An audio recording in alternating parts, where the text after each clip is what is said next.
ఇంగ్లాండ్తో జరిగిన రెండో వన్డే మ్యాచ్లో మన టీమిండియా 4 వికెట్ల తేడాతో ఓడిపోయారు. మన బ్యాటింగ్ కొలాప్స్ అండ్ ఆల్సో చేజింగ్లో చూసుకుంటే జో రూట్ ఒక మైండ్ బ్లోయింగ్ ఇన్నింగ్స్ ఆడాడు. దీంతో మన టీమిండియా ఈ మ్యాచ్లో ఓడిపోక తప్పలేదు అండ్ ఈ సిరీస్ 1 ఎక్కువలవక తప్పలేదు. అయితే ఈ మ్యాచ్ జరుగుతున్న టైంలో సెకండ్ హాఫ్లో చూసుకుంటే ఒక అతిపెద్ద అప్డేట్ వచ్చింది రోహిత్ శర్మ రిటైర్మెంట్కి సంబంధించి. సో మీలో ఆల్రెడీ చాలామంది దీని గురించి వినే ఉంటారు. ఇన్ఫ్యాక్ట్ మ్యాచ్ లెవెల్లో చూసిన వాళ్ళకైతే రవిశాస్త్రియే చెప్పాడు రోహిత్ శర్మ రిటైర్మెంట్ న్యూస్ గట్టిగా స్ప్రెడ్ అవుతుంది, మేబీ సెలెక్టర్స్ అతనితో మాట్లాడి ఉంటారు అని చెప్పి అన్నాడు. సో దీనికి సంబంధించిన రిపోర్ట్ని అయితే ఎక్స్ప్రెస్ స్పోర్ట్స్ వాళ్ళు ప్రచురించారు. అది కూడా ఎవరు, దేవేంద్ర పాండే, రోహిత్ శర్మకు చాలా క్లోజ్గా ఉండే జర్నలిస్ట్ అతను. దీంతో ఆటోమేటిక్గా ఈ రిపోర్ట్ చాలా వైరల్ అయింది. అది కూడా ఎంత అంటే కామెంటరీ బాక్స్లో దీని గురించి డిస్కస్ చేసుకున్నారంటే మనం అర్థం చేసుకోవచ్చు ఇందులో ఎంత జెన్యూనిటీ ఉండొచ్చు అని చెప్పి. సో ఆబ్వియస్లీ 2026లో అయితే Rohit Sharma short of runs, New Zealand సిరీస్లో రన్స్ కొట్టలేకపోయాడు అండ్ ఆఫ్ఘనిస్తాన్ సిరీస్లో చూసుకుంటే అంతంత మాత్రంగా ఆడాడు.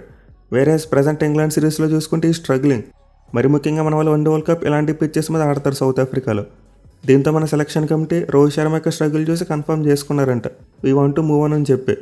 ఇన్ఫ్యాక్ట్ 1 వీక్ ముందే దీని గురించి డిస్కస్ చేశారంట భయ్య. ఎప్పుడైతే మనకి జైస్వాల్ అందొచ్చి మంచిగా సెంచరీలు కొట్టాడో అప్పటి నుంచి ఫిక్స్ అయిపోయారంట 2027 వరల్డ్ కప్లోకి మనమైతే ఒక మంచి యంగ్ ఓపెనర్తో వెళ్ళాలని చెప్పి.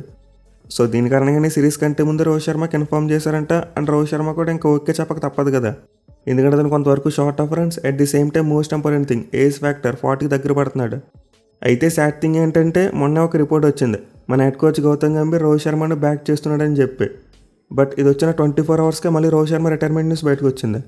So it's really heart breaking for Rohit Sharma fans and also team India fans. ఎందుకంటే ఇట్ మ్యాన్ మన టీమిండియాకి ఎలాంటి పెర్ఫార్మెన్స్ ఇచ్చాడో కళ్ళారా చూసాం. పట్లర్కి వన్డే ఫార్మాట్లో అతను ఒక జైంట్ ప్లేయర్, చాలా రికార్డులు క్రియేట్ చేశాడు. ఎనివే సెలక్షన్ కమిటీ అయితే ముందుగానే ఇన్ఫార్మ్ చేసి మంచి పని చేశారు భయ్య. అంటే వరల్డ్ కప్ దగ్గరకు వచ్చే వరకు వెయిట్ చేసి అప్పుడు చెప్పుకుంటే ఇంకా హార్ట్ బ్రేకింగ్గా ఉండేది.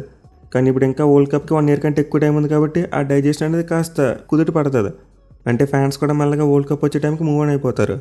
సో క్లియర్లీ మన సెలక్షన్ కమిటీతో పాటు టీమ్ మేనేజ్మెంట్ సీనియర్ ప్లేయర్స్ నుంచి మూవ్ ఆన్ అవ్వాలని చూస్తున్నారు. అది కూడా ఎవరైతే సరిగ్గా పెర్ఫామ్ చేయలేకపోతున్నారో వాళ్ళ నుంచి మూవ్ ఆన్ అవ్వాలని చెప్పి చూస్తున్నారు. ఇన్ఫ్యాక్ట్ జడేజా విషయంలో కూడా ఆల్రెడీ ఒక రిపోర్ట్ వచ్చింది is not in scheme of things for 2027 one day world cup. So దీని గురించి వీలైతే మనం మరొక వీడియో చేసుకుందాం. ఎట్ ది సేమ్ టైం ఆ వన్డే వరల్డ్ కప్ అలాగే T20 వరల్డ్ కప్ ఈ 2 టోర్నమెంట్స్లో కొద్దిగా మార్పులు చేశారు. వీటి గురించి కూడా వీడియో చేయమంటున్నారు, దాని గురించి కూడా వీడియో చేసే ప్రయత్నం చేస్తాను. ఎనివే ఈ సెకండ్ వన్డే మ్యాచ్ విషయానికి వస్తే మన టీమిండియా బ్యాటింగ్ చాలా డిసప్పాయింట్ చేసింది భయ్య. ఒకనొక పాయింట్ ఆఫ్ టైంలో చూసుకుంటే మన టీమిండియా ఈజీగా 300 కొడతారేమో అనిపించింది. కానీ ఎప్పుడైతే విరాట్ కోహ్లీ వికెట్ పడిందో ఆ తర్వాత ఒక కొలాప్స్ చూసాం, టపటపా వికెట్లు కోల్పోయారు. ఇన్ఫ్యాక్ట్ 55 పరుగుల వ్యవధిలో 7 వికెట్లు కోల్పోయారు. సో రియల్లీ మన టీమిండియాలో 3 ఆర్డర్ బ్యాట్స్మెన్ దగ్గర నుంచి చాలా డిసప్పాయింటింగ్ పెర్ఫార్మెన్స్ చూసాం. ఎట్ ది సేమ్ టైం ఆ బ్యాటింగ్ లైనప్ విషయంలో మరోసారి ఎక్స్పెరిమెంట్స్, లెఫ్ట్ రైట్ కాంబినేషన్ అని చెప్పి చచ్చిపోతున్నారు. సో ఈ మ్యాచ్లో అయితే ఇంగ్లాండ్ టీం టాస్ గెలిచారు, ముందుగా ఫీల్డింగ్ తీసుకున్నారు. అండ్ మన వాళ్ళు ప్లేయింగ్ లోన్లో చూసుకుంటే ఒక మార్పు జరిగింది. కేఎల్ రాహుల్ని అయితే ఈ మ్యాచ్లో ఆడించలేదు, ఎందుకంటే అతనికి సిక్నెస్ వచ్చిందంట. అయితే నిజంగా ఒక సిక్నెస్ లేకపోతే లెఫ్ట్ హ్యాండ్ బ్యాట్స్మెన్ కోసం ఇషాన్ కిషన్ ఆడించారని నాకైతే అర్థం కాలేదు. ఇన్ఫ్యాక్ట్ మనం గతంలో ఒక వీడియోలో చెప్పుకున్నాం T20 ఫార్మాట్లో Sanju Samson soft target, whereas one day format విషయానికి వచ్చేసరికి చూసుకుంటే మాత్రం రాహుల్ సాఫ్ట్ టార్గెట్. టీంలోంచి ఎవరైనా ముందు తీసేయాలంటే వేల పేర్లు వినిపిస్తాయి. ఎనివే మన టీమిండియా టాస్ ఓడిపోయినా స్టార్ట్ అయితే మంచిగానే వచ్చింది. కెప్టెన్ శుభ్మన్ గిల్ అద్భుతంగా బ్యాటింగ్ చేశాడు. వేరేజ్ రోహిత్ శర్మ అయితే టైం తీసుకున్నాడు. ఇన్ఫాక్ట్ ఆ స్ట్రగుల్ కనిపించింది, ఒక లైఫ్ కూడా అతనికి రావడం చూసాం మనం. గస్ ఎట్కిన్సన్ క్యాచ్ డ్రాప్ చేశాడు. But anyway somewhat Gill batting కారణంగా మన టీమిండియా చాలా మంచి స్కోరింగ్ రేట్తో రన్స్ కొట్టారు. ఆల్మోస్ట్ ఓవర్కి 6 రన్ రేట్ను మెయింటైన్ చేస్తూ వెళ్ళిపోయారు. ఈవెన్ విరాట్ కోహ్లీ కూడా బ్యాటింగ్ వచ్చిన తర్వాత చాలా మంచి పాజిటివ్ మైండ్ సెట్ ఆడాడు. సో స్కోరింగ్ రేట్ పరంగా చూసుకుంటే మన టీమిండియాకి మరీ అంత పెద్ద సమస్య ఏమీ కనిపించలేదు. బట్ రోహిత్ శర్మ విషయానికి వస్తే మాత్రం అతని మీద అతనికి చాలా ఒత్తిడి పెరిగిపోయింది భయ్య. తనైతే మెల్లగా కుదిరిపడే ప్రయత్నం చేశాడు అండ్ ఆల్మోస్ట్ క్రీజ్లో సెట్ అయినట్టే కనిపించాడు. బట్ ఒక ఫేజ్ వచ్చింది, వరుసగా 9 డాట్ బాల్స్ పడ్డాయి. శామ్ కరణ్ ఒక మీడియం ఓవర్ వేశాడు. దీంతో ఆటోమేటిక్గా రోహిత్ శర్మ మీద ప్రెజర్ పెరిగింది, ఒక స్వీప్ షాట్కి ప్రయత్నించాడు. సో క్లియర్లీ షాట్ అయితే ఒక ప్రీ డిటర్మెంట్ షాట్, ప్రెజర్ని రిలీజ్ చేయడం కోసం కొట్టడానికి ప్రయత్నించాడు. బట్ ఈ మ్యాచ్ కోసం యూజ్ చేసిన పిచ్ చూసుకుంటే కంప్లీట్లీ 2 పేస్డ్ వికెట్. అంటే కొన్ని బాల్స్ ఫాస్ట్గా బౌన్సే వస్తున్నాయి, కానీ మరి కొన్ని బాల్స్ చూసుకుంటే మాత్రం పిచ్ మీద ఆగొస్తున్నాయి. బ్యాట్స్మెన్ అనుకున్న దానికంటే లేట్గా వచ్చాయి. సో ఇంటి పిచ్ మీద ఒక బ్యాట్స్మెన్ సెట్ అయిపోయి ఆ తర్వాత ఈజీగా ఆడేచ్చనే క్వశ్చన్ మార్కే లేదు. ఇప్పుడు అవుట్ అయిపోతాడు కూడా తెలియదు. మళ్ళీ మనకి విరాట్ కోహ్లీ వికెట్ విషయంలో క్లియర్లీ ఇదే కనిపించింది. అతనైతే చాలా మంచిగా క్రీజ్లో సెట్ అయ్యాడు, అట్ ది సేమ్ టైం అద్భుతమైన స్ట్రోక్ మేకింగ్ చేస్తున్నాడు. బట్ తను అవుట్ అయిన బాల్ చూసుకుంటే మాత్రం టాప్ వేస్ తగిలింది, అది కూడా బ్యాట్ వేస్ తొందరగా క్లోజ్ చేయడం వల్ల. విచ్ మీన్స్ కోహ్లీ ఎక్స్పెక్ట్ చేసిన దానికంటే బాల్ కాస్త లేట్గా వచ్చింది. At the same time extra bounce కూడా చూసాం. సో ఇదే విధంగా మన టీమిండియా మిగతా బ్యాట్స్మెన్ కూడా చాలా స్ట్రగుల్ అయ్యారు. ఎవరు కూడా 2 పేస్ నేచర్కి అలవాటు పడలేకపోయారు. బట్లర్కి ఇషాన్ కిషన్ వికెట్ని చూసుకోండి, షాట్ని చాలా ఎర్లీగా ఆడేశాడు. వేరేస్ వాషింగ్టన్ సుందర్ మరి అక్షర్ పటేల్ షాట్స్ చూసుకుంటే వీళ్ళైతే షాట్ మీద లేట్ అయిపోయారు. అసలు ఈ మ్యాచ్ కోసం యూజ్ చేసిన పిచ్ అయితే 2 పిచ్డ్గా అనిపించింది. దీనివల్ల మన టీమిండియా బ్యాట్స్మెన్ స్ట్రగుల్ అయ్యారు. అయితే మరీ 233 ఆల్అవుట్ అయిపోయేలా ఉందంటే కాదు, మన టీమిండియా బ్యాట్స్మెన్ మంచిగానే బ్యాటింగ్ చేశారు. ఇన్ఫాక్ట్ ఒక పాయింట్ ఆఫ్ టైంలో మన టీమిండియా స్కోర్ 178 ఫర్ 3, ఇంకా 18 ఓవర్ల ఆట మిగిలింది. దీంతో ఈజీగా 280+ కొడతారని చెప్పి అందరం అనుకున్నాం. పర్టికులర్గా ఒక ఎండ్లో శ్రేయస్ అయ్యర్ కూడా చాలా మంచి బ్యాటింగ్ చేశాడు. సేమ్ విరాట్ కోహ్లీ లానే ఇంటెంట్ చూపించాడు. కానీ ఎప్పుడైతే శ్రేయస్ అయ్యర్ మరి విరాట్ కోహ్లీ పార్ట్నర్షిప్ బ్రేక్ అయిందో ఆ తర్వాత ఒక కొలాప్స్, మన వాళ్ళు వరుసగా 7 వికెట్లు కోల్పోయారు. ఇంగ్లాండ్ బౌలర్స్ ఆ షార్ట్ బాల్ని చాలా ఎఫెక్టివ్గా యూజ్ చేసి మన టీమిండియా బ్యాట్స్మెన్ బాల్తో కొట్టించారు. ఆల్మోస్ట్ మన మెయిన్ బ్యాట్స్మెన్లో చాలామంది షార్ట్ బాల్గా అవుట్ అయిపోయారు. కేవలం రోహిత్ శర్మ మరియు శివం దూబే మాత్రం ఫుల్ లెంత్ బాల్స్కి అవుట్ అయ్యారు. అది కూడా శివం దూబేని జాఫర్ ఆర్చర్ చాలా మంచిగా బాల్తో కొట్టించాడు భయ్య. అంతకుముందు ఒక షార్ట్ బాల్తో అక్షర్ పటేల్ అవుట్ చేశాడు. దీంతో తర్వాత బ్యాటింగ్కి వచ్చిన దూబే మెంటల్గా ఫిక్స్ అయిపోయాడు, ఇప్పుడు నాకు జాఫర్ ఆర్చర్ షార్ట్ బాల్ వేస్తాడని చెప్పి. అండ్ ఈ కారణంగా అతను బ్యాక్ ఫుట్ మీదకి ఎర్లీగా వెళ్ళిపోవడం చూసాం. కానీ ఆర్చర్ ఏం చేశాడు, తెలుగుగా ఫుల్ లెంత్ బాల్ వేశాడు. దీంతో దూబేకి ఆన్సర్ లేకుండా పోయింది. తన బాడీ వెయిట్ని ఫ్రంట్ ఫుట్ మీదకి ట్రాన్స్ఫర్ చేయలేకపోయాడు, బాల్ ఈజీగా గాల్లోకి లేచింది. సో మనకైతే ఈ మ్యాచ్లో లెఫ్ట్ హ్యాండ్ బ్యాట్స్మెన్ అందరూ కూడా చేతులు ఎత్తేశారు. ఇషాన్ కిషన్ 1, సుందర్ 2, అక్షర్ పటేల్ 1, దూబే డక్అవుట్. అండ్ చివరిలో వచ్చిన గుర్నూర్ బరార్ చూసుకుంటే వాళ్ళకంటే కాస్త బెటర్గా బ్యాటింగ్ చేశాడు, 7 పరుగులు కొట్టాడు. ఇన్ఫాక్ట్ 5 లెఫ్ట్ హ్యాండ్ బ్యాట్స్మెన్ కలిపి కొట్టిన దానికంటే బౌమర్ ఎక్కువ రన్స్ కొట్టాడు. ఒక ఓవర్లో 3 4లో ఒక 6 కొట్టడం చూసాం. ఈ మ్యాచ్లో మన టీమిండియాకి 3 మంచి పార్ట్నర్షిప్లు వచ్చాయి. ఫస్ట్ వికెట్కు 44 right hand batsmen, and second వికెట్కు చూసుకుంటే 60 runs Rohit Sharma and Virat Kohli. Whereas fourth వికెట్కి చూసుకుంటే శ్రేయస్ అయ్యర్ అండ్ విరాట్ కోహ్లీ 67 రన్స్. ఇలా ఈ 3 పార్ట్నర్షిప్లు కూడా ఇద్దరు రైట్ హ్యాండ్ బ్యాట్స్మెన్ క్రీజ్లో ఉన్నప్పుడు వచ్చాయి. వేరేస్ లెఫ్ట్ రైట్ కాంబినేషన్ ఉన్నప్పుడు ఏమైంది, కొలాప్స్ అయ్యింది. సో ఇది ఎప్పటికైనా మన టీమ్ మేనేజ్మెంట్ ఇలా ఫోర్స్ఫుల్గా లెఫ్ట్ రైట్ కాంబినేషన్ పెట్టే కంటే ఒక బ్యాటింగ్ ఆర్డర్ని ఫిక్స్ చేసుకుంటే బాగుంటుంది. ఈ మ్యాచ్లో శ్రేయస్ అయ్యర్ నెంబర్ 4లో ఆడించలేదు, ఇషాన్ కిషన్ ప్రమోట్ చేశారు. అదే లాస్ట్ మ్యాచ్లో చూసుకుంటే మనకి వికెట్ కీపర్ కానీ కేవలం నెంబర్ 6లో బ్యాటింగ్ పంపారు. సో లెఫ్ట్ రైట్ కాంబినేషన్ ఉంటే మంచిదే, బౌలర్స్ కాస్త ఇబ్బంది పడతారు. బట్ అలా అని చెప్పి ఇద్దరు రైట్ హ్యాండ్ బ్యాట్స్మెన్ ఆడితే పార్ట్నర్షిప్ బిల్డ్ చేయలేరని చెప్పి లేదు కదా. On any day left right combination కంటే ప్లేయర్ యొక్క స్కిల్ ఇంపార్టెంట్, అతని టెంపర్మెంట్ ఇంపార్టెంట్, పరిస్థితులు తగ్గట్టు ఆడగల లేదనేది ఇంపార్టెంట్. అంతేగాని లెఫ్ట్ రైట్ కాంబినేషన్ పంపించేస్తే బౌలర్ రన్స్ వచ్చేస్తే మ్యాచ్లు గెలిచొచ్చు అనుకుంటే అది మూర్ఖత్వం అవుద్ది. సో మన టీమ్ మేనేజ్మెంట్ అయితే ఈ లెఫ్ట్ రైట్ కాంబినేషన్ కోసం కంటిన్యూస్గా బ్యాటింగ్ లైనప్లో మార్పులు చేయకూడదు. ఇన్ఫాక్ట్ చాలా సందర్భాలు ఇలాంటి కాంబినేషన్ కోసం టీంలో కూడా మార్పులు చేస్తున్నారు. కానీ సాడ్ థింగ్ ఏంటంటే ఈ లెఫ్ట్ రైట్ కాంబినేషన్ మనకి పేస్ బౌలింగ్లో అవసరం లేదు. మనకి బెంచ్ మీద హర్షదీప్ సింగ్ లాంటి ఒక లెఫ్ట్ ఆర్మ్ సీమర్ ఉన్నాడు, బట్ అతను ఆడించరు. మనకి 3 రైట్ ఆర్మ్ సీమర్స్ ఉన్నా ఏం పర్లేదు, ఆడించేస్తారు. కానీ బ్యాటింగ్ విషయానికి వచ్చేసరికి చూసుకుంటే మాత్రం ఆ లెఫ్ట్ రైట్ కాంబినేషన్ ఖచ్చితంగా ఉండాలి, లేకపోతే గంభీర్కి ముద్ద తెగదు. సో లాస్ట్ మ్యాచ్లో సందర్భంగా అక్షర్ పటేల్ మంచిగా బ్యాటింగ్ చేశారు, బట్ ఈ మ్యాచ్లో ఫెయిల్ అయిపోవడం చూసాం. At the same time Ishan Kishan మరియు దూబే ఇద్దరు లెఫ్ట్ హ్యాండ్ బ్యాట్స్మెన్ కూడా ఫెయిల్ అయిపోయారు. ఇన్ఫాక్ట్ ఈ 4లో 3 బ్యాట్స్మెన్ షార్ట్ బాల్గా అవుట్ అయిపోయారు, విచ్ మీన్స్ మీరు వర్కౌట్ చేయవలసింది ఈ వీక్నెస్ మీద. ఇంగ్లాండ్ బౌలర్స్ అయితే చెప్పి మరీ షార్ట్ బాల్స్ వేశారు. ఈ గ్రౌండ్లో సైడ్స్ పెద్దవే, అలాగే పాకెట్స్ చూసుకుంటే ఇంకా పెద్దవే. దీంతో వాళ్ళు అయితే డీప్ మిడ్ వికెట్ మరియు స్క్వేర్ లెగ్లో ఫీల్డర్స్ని పెట్టి మరీ షార్ట్ బాల్స్ వేశారు.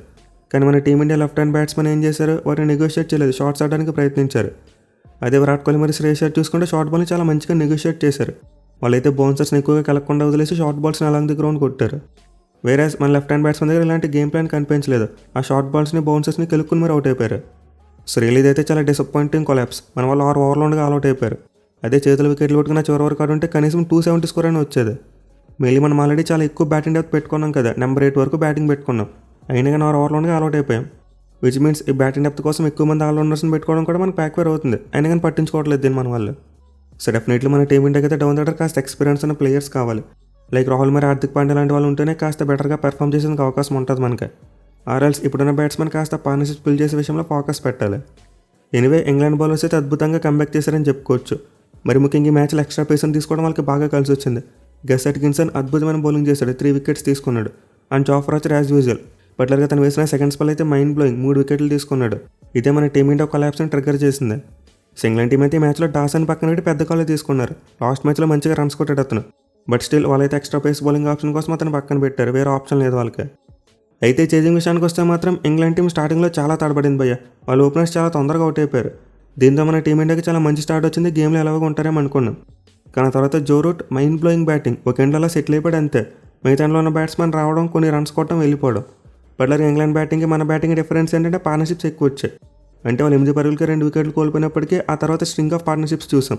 రూట్ మరి హ్యారీబ్రూక్ మధ్య 45, రూట్ మరి శామ్ కరణ్ మధ్య 41, రూట్ మరి బట్లర్ మధ్య 31, రూట్ మరి జాక్స్ మధ్య 72. చాలా ఇంపార్టెంట్ పార్ట్నర్షిప్ ఇది. అండ్ దాని తర్వాత చూసుకుంటే మళ్ళీ రూట్ మరి అట్కిన్సన్ మధ్య 38.